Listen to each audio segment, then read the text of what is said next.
দুনিয়ার দাসত্ব করবেন, আল্লাহ ছাড়া অন্য মানুষদেরকে আপন মনে করে নিবেন, দেখবেন আপনি পদে পদে কষ্ট পাবেন। কারো কাছে আশা করেন না, কষ্ট পাবেন না। আমি এই প্রসঙ্গে কথাগুলো বললাম যে দুনিয়াকে আপন মনে করতে নাই, আর আল্লাহকে আপন মনে করতে হয়। আল্লাহকে আপন মনে করলে তখন আমার উপর কিছু দায়িত্ব চলে আসে। কি দায়িত্ব?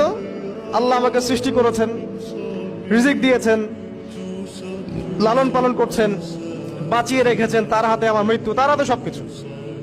তো এখন আল্লাহ পাকের জন্য নিজের জীবনটাকে খালেজ করে নেওয়া, যেভাবে আল্লাহ পাক চলতে বলেছেন সেভাবে চলা, যেগুলোকে আল্লাহ পাক নিষেধ করেছেন বর্জন করা।